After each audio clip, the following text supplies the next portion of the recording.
Hello again.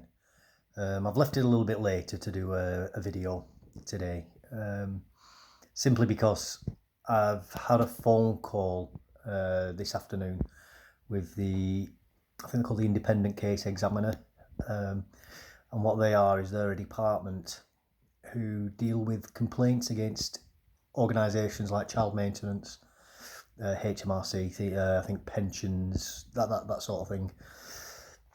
So I wanted time to think about that. I've no actual complaints about the agent I spoke to on the phone. That person was very professional, very understanding, listened to everything that I had to say, and explained everything very clearly, and did their job brilliantly. So they were fine.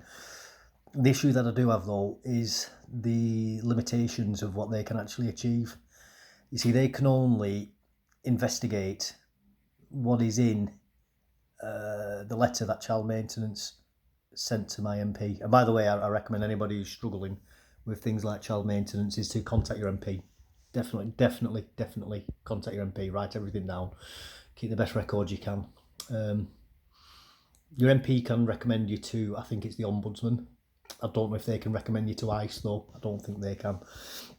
Well, the thing with these complaints procedures, which again I think is incredibly awful, and I would actually go as far as say corrupt, is the fact that you have to be recommended to complain. I mean, that is just wrong, really wrong. I mean, I think that is just absolutely abhorrent that you can't just nominate yourself.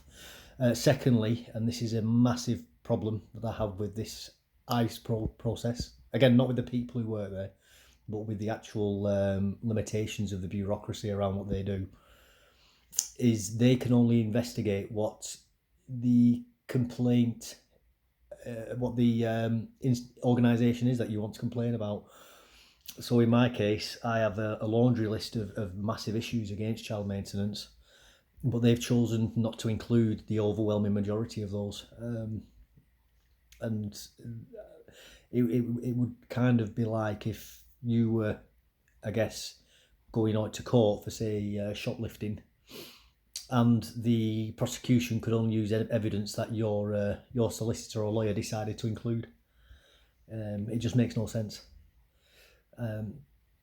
How can it be that an organisation which is destroying people's lives, or at least allegedly, I suppose, how is it that they are allowed to choose the terms in which they are investigated and looked into?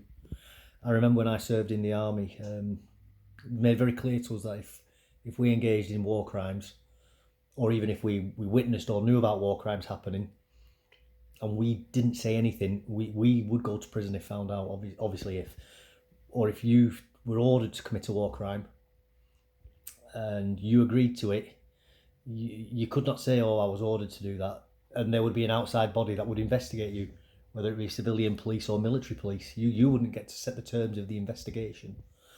So I don't understand how people who are literally destroying other people's lives and treating people awfully, absolutely abysmally. It's not everybody who works there, obviously, I have to say that. But from my experience, I would say it's 50-50 split on how you get treated. And I do think that there is a culture of disdain towards the quote-unquote customers, the people who have to pay. And I do know people who've been on both sides of paying and receiving money, and they say the difference is night and day as well in how you get treated. But yeah, I just couldn't believe it today when I was speaking to the agent, and the person said that they were only limited by what was in the letter that child maintenance wrote to my MP. So really, child maintenance have almost got themselves off the hook in that regards, and short of taking legal action, private legal action, I genuinely don't know what to do. I have emailed my MP to let them know this, and I am asking about going to the Ombudsman. I have inquired about that with them, but obviously I've done that tonight, so I don't expect to hear back from that for possibly even a couple of weeks, because they are very busy. They've got the parliamentary work to do, and there's plenty of other constituents that'll be writing for the assistance as well. So I don't hold that against them. for being busy people. My MPs, I'm quite lucky. I have an excellent MP, and that's another problem as well. Is in a case like mine with child maintenance, if you've got an MP who's is very radical in their views on, say, feminism, are they going to support you in say lodging complaints against child maintenance or going to the ombudsman? Maybe not. And then how can people in those constituencies seek justice? Not good. Not good at all. But thank you for your time and take care. Bye bye.